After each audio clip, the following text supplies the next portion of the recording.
buntag. Busy na naman ang inyong dakilang ulirang Princess Yiga, single nanay ng lahat. Ako'y bibili ng mga items na kailangan natin para sa ating laundry shop. So, una nating bibilhin ay mga tray. Lalagyan ng ating mga sabon. Kailangan natin ng upuan, kailangan natin ng basket. Asan yung tray? Ate, tray. Okay, so nandito tayo ngayon sa isang malaking tindahan.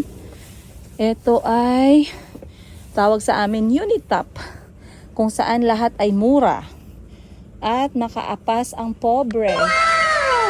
So kailangan natin ng tray, katulad nito guys. Ito ay 75 pesos each. So lalagyan natin to ng sabon. Merong isang mas malaki, 95. Meron ding blue. Ito. Ayan. Lalagyan natin ng sabon at saka Fabcon para sa ating tindahan. Sabon, Fabcon at saka yung isa is Color Safe. So eto 95 pesos. Eto magkano ba to? 55. Yeah. Ay hindi, mura lang siya. 22 pesos lang. So eto na lang. Para wag tayo masyadong magastusan. Ayan, 22. So blue yung kukunin natin kasi blue or puti, pero walang puti eh. So blue na lang. 2 pesos.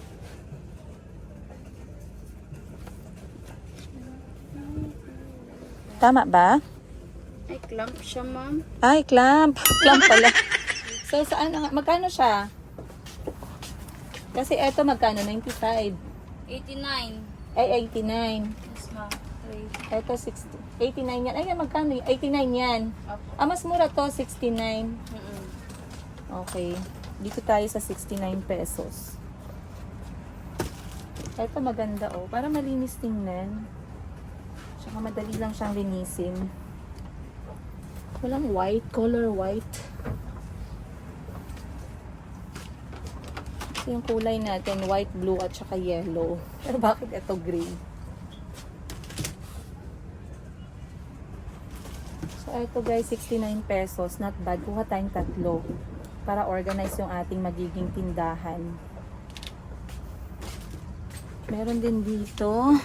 Ito, 79. Masyado naman siyang malalim. Ito naman. Ito, 69 gang, no? Yung presyo sa baba. Tama ba? Rectangular AL. Ay, 95 ito, ma'am. 69 black.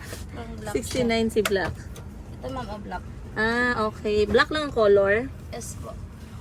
Okay. Ito na lang. Gray na lang para malinis. Then next natin kukunin ay basket. Laundry basket. Tapos kukuha tayong upuan para sa mga waiting area natin. Bili din tayo ng basurahan guys. So etong basurahan, meron ako sa bahay malaki extra. Ito, kailangan namin sa loob para sa mga sabon wrapper and everything. So eto 200 plus lang. Right? Ayan, mura lang. 269 lang guys. So next nating bibilhin ay etong, ayan, meron tayong sariling tambo at dustpan. Itapad na lang kaya sa anong part? Sa counter, cashier. Yung naman, balik lang yun. Okay, next nating bibilhin kasama ko ngayon guys sa parts. Kasi kailangan natin ng support. So next natin kukunin ay laundry basket. Hello po. Meron din palang mga trays dito oh. Pero magagandang klase na tray. Ayan. Kuha tayo laundry basket. So at least meron mga ganitong klaseng lugar, yung one-stop shop, hindi mo na kukunin lahat. Hindi ka na mahihirapan. Ay, uy, kailangan ko ng water bottle ni Chico. Wait. Alright guys, tapos na tayong bumili ng mga kailangan natin. Mamaya papakita ko sa inyo lahat ng nabili ko today. Pero dumaan na rin ako dito sa may prutasan area kasi yung mga bata mahilig sa mangga. Yung mangga dito, ayan o, 60 pesos per kilo. Pero hindi siya yung perfect. Ayan. Pero okay na din siya guys kasi konti lang naman yung kanyang damage. Mahal kasi talaga yung kilo ng mangga. Bili lang tayong 300 pesos. And then, at least meron akong pasalubong sa mga anak ko mamaya. Maraming salamat! Thank you po. Subscriber pala natin yung nabilhan natin. Thank you ha. Pinilian niya ako magandang mangga guys. Okay, alis na tayo. Next, punta tayo dito. Bili ako ng pomelo na prutas. Para meron naman tayong meriendahin mamaya sa shop. Ayan, dito tayo. Okay guys, tara. Uy, ang ganda naman. Bili tayo ng orange. Tamis gang, juicy. Juicy? O sige, pabili ako 10. Kunan mo ako, be. Hindi na lang ga. Bali 10 orange. Ayan guys, bili tayo dito ng orange. 10 ano, ayan o, 10 lang ga. Yung manipis ang balat ha. Ako na lang magpili para hindi ka na mahirapan. O, 3. 5. Ang ganda ng orange guys. 5. Ano pa ba? 6. Dito tayo banda. 7. 8. Ay, sorry.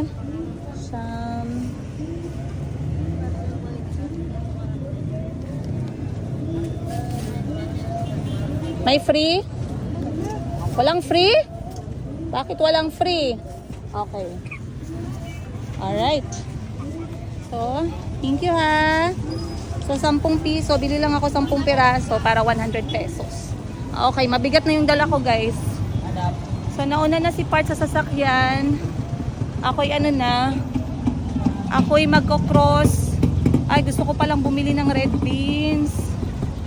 Kasi paborito ni auntie yung red beans. Wala ako nakita.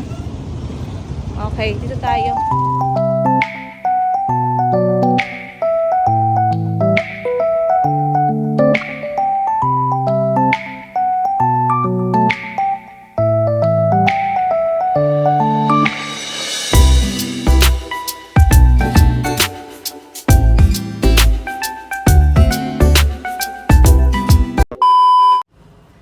Guys, nakabalik na ako dito sa shop.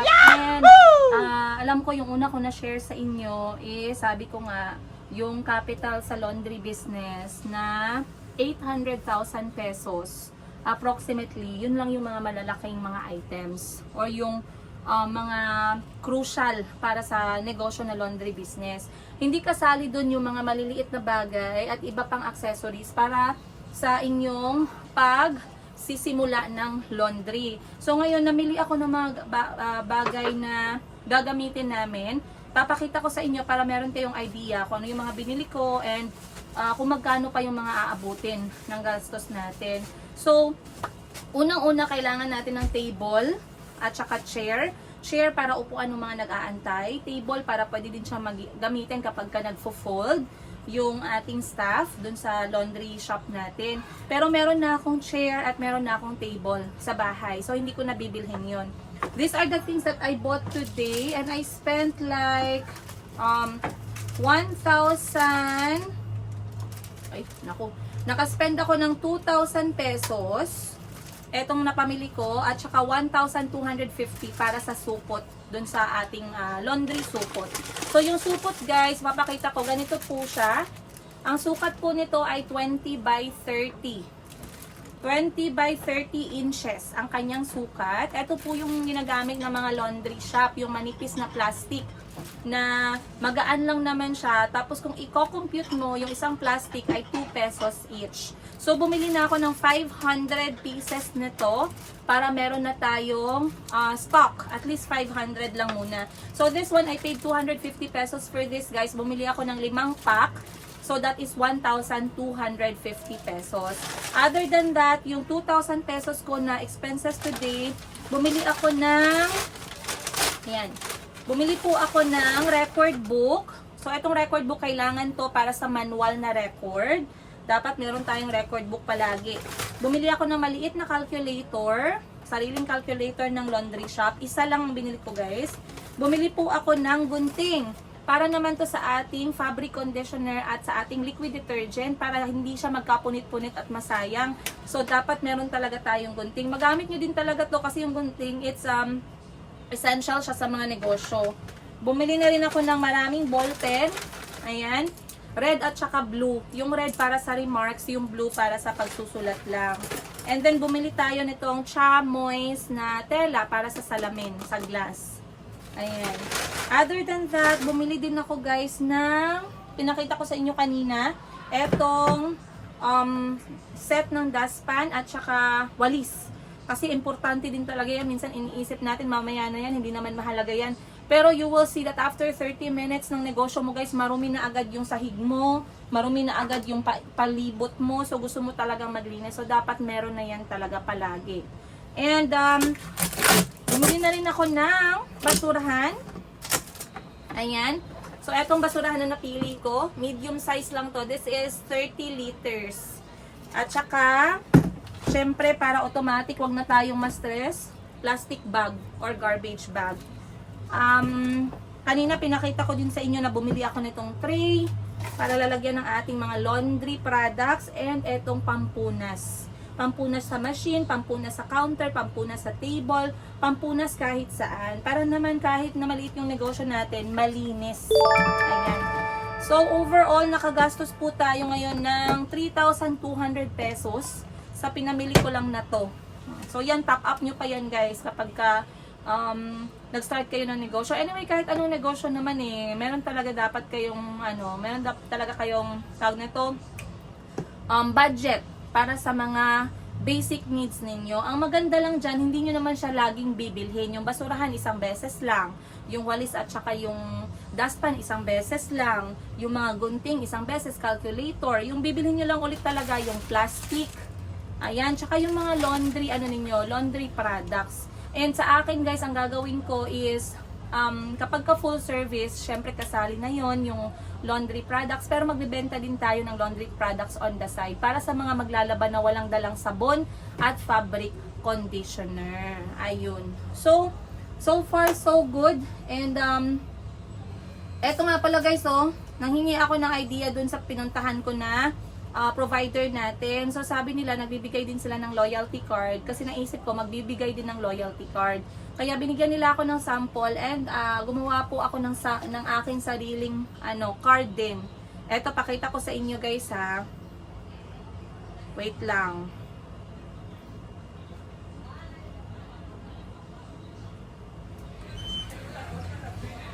Wait lang guys. Eto, papakita ko sa inyo ang ayan. So, eto po ang itsura niya. Ayan. Bali, lang siya. Card lang talaga siya na merong contact details, merong Facebook details. Then, simple lang na loyalty card stamp. So, dyan natin isa-stamp. So, every time na makaabot sila ng certain number ng pagpapalaba or pagpapadry or full service, meron silang pa-free. So mostly dyan guys, ako lang din ang gumagawa at saka si Parts, nagtutulungan kami. Kasi iba na din kapag mababawas din kasi yan sa expenses ninyo. Kasi kapag nagpa-layout kayo dun sa magpiprint ng mga tarpaulin ninyo or signages ninyo, magta-top up kayo ng around 100 to 300 pesos. Okay? Ano pa ba yung mga tanong sa akin kanina na gusto kong sagutin? Okay. Sabi nung nagtanong sa akin is yung daw. Nagtaka din ako sa tanong niya kasi sabi niya, "Ma'am, ilang taon po yung contract, ma'am?" Ilang taon daw yung contract. Sabi ko, bakit may ilang taon? Kasi akala nila franchise. Hindi siya franchise, guys. Bibilhin mo talaga yung machine. Bali, after mo siyang bilhin, sa'yo na yon. Okay? Sa'yo na yun siya. And, bago ko nga pala to sinimulan guys, nagtingin-tingin din ako sa mga laundry area dito. Marami dito sa Jensen, mga laundry area, tumagal na ng 7 to 10 years. Ganun na kalaki yung kanyang Ganun nakatagal yung negosyo nila. Kaso yung downside doon, luma na yung mga machines nila. So, nag-check din ako ng prices nila, services nila. Kaya I also tried to follow on that range lang din. Kasi itong laundry shop natin, simple lang din siya. At meron nga pala nag-comment kanina, nabasa ko yung comment niya. Sabi niya, "Hi, salamat, may laundry place na dito sa area namin." Kasi taga dun pala siya kung saan ko itatayo yung aking shop. So sabi niya masaya daw siya at malapit na daw yung laundry area sa kanila. Hindi na daw sila pupunta sa malayo. O, diba?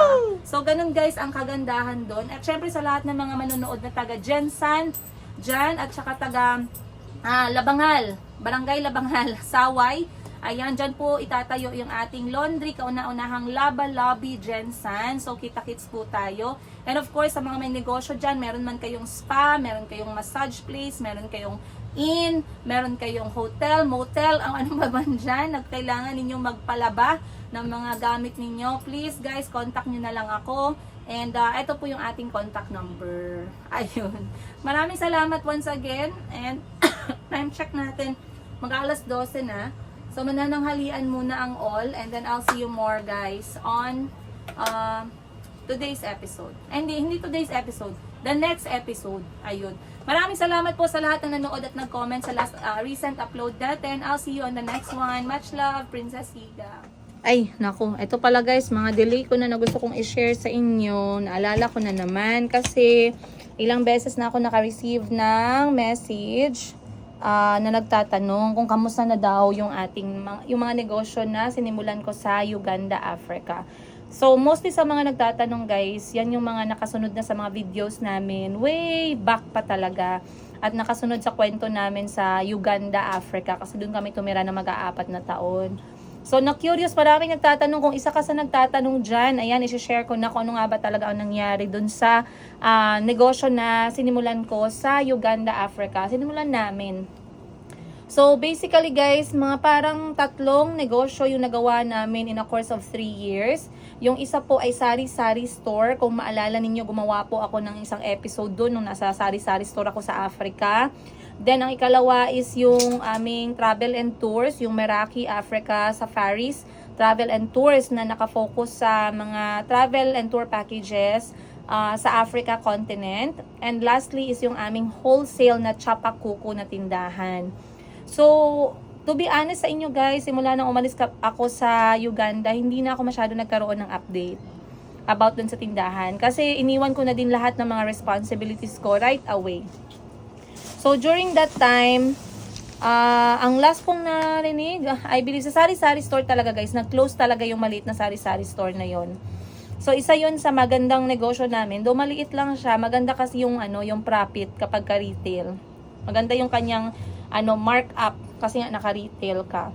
And sa naman, dun sa aming travel and tours, hindi ko alam kung paano na nila manage yun. Kasi ako yung naka-assign sa pag-meet up ng mga clients.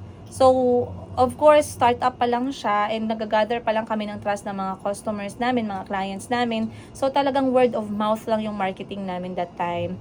So, nung nawala ako guys, mahirap na mag-hire ng bago kasi yung sweldo din, mahirap na habulin sa expenses.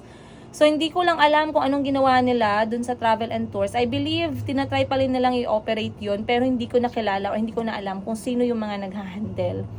So, sayang yun guys, no? Kasi malaki-laki din yung napuhunan sa travel and tours. Sa opisina, mga gamit dun sa opisina. Marami na rin kaming nagastos for that business. Pero yun nga lang, dahil nga, hindi naman ako pwedeng magtrabaho pa din doon after everything na nangyari kasi ayoko na din. Hindi ko alam kung anong level na siya ngayon. Ano na yung status niya. And lastly, yung Chapakuko na wholesale shop, nagsara talaga yun guys. Pinasara talaga yun kasi wala nang nagmamanage doon. Mahirap maghanap ng uupo at magkakaroon ng concern sa negosyo. At talagang mahirap yung wholesale business sa Africa. Kasi pag wholesale, maramihan dapat yung benta mo. Tas maliit lang yung markup mo. Kasi kailangan mo mag-compete sa ibang wholesale sellers. At the same time, kapag wholesale ka, dapat meron kang truck. Kasi yung truck ang magta-transform o mag-iikot, magbebenta. Kasi nga, wholesale yung iyong galawan. Hindi naman lahat, hindi katulad dito sa atin na yung wholesale sa city, maraming pumupunta. Yung wholesale na yun, nasa probinsya siya, tsaka hindi masyadong pinupuntahan. Kaya, Kapag tinotal mo yung expenses mo at saka earnings mo, it doesn't make sense talaga. So, nagsara talaga yun siya, guys. Basically, parang out of 3, isa na lang yata yung natira, yung travel and tours. Pero as of today, wala ako masyadong naririnig. I mean, kasi meron yan silang parang page eh. Ako rin nag-aano ng page nun before. Wala ako masyadong naririnig na movement. So, yun lang. Kapag ka nagsisimula ka kasi talaga ng negosyo, hindi mo naman malalaman anong mangyayari. After 5 months, 1 year, 2 years, 3 years, hindi mo siya malalaman kung anong magiging result niya. Kung maging loss ba siya, kung maging profitable ba siya. At least yung positive doon is you tried, you know. You tried and you learned. And at least ilaban mo yung negosyo mo hanggang sa kaya mo. Kasi pag marami namang factors eh kapag yung negosyo ay hindi nag-work out. Hindi naman ibig sabihin na hindi nag-work out yung negosyo, mahihiya ka, madidisappoint ka, or natatakot ka sa sasabihin ng iba. It's not that. For me, pag nagbagsak yung negosyo, then bagsak yung negosyo, wala kang magagawa. Eh, kaysa naman lubugin mo yung sarili mo sa stress, sa utang, para lang itaguyod yung isang negosyo, guys. You can only do so much for the business. Hindi mo naman pwedeng itaya lahat, yung health mo, yung family mo, lahat-lahat meron ka. Kasi it's just one of your options. Pero ang maganda lang doon, you try to have that kind of, you know, another source of income. Para na din matustusan yung mga expenses. Okay?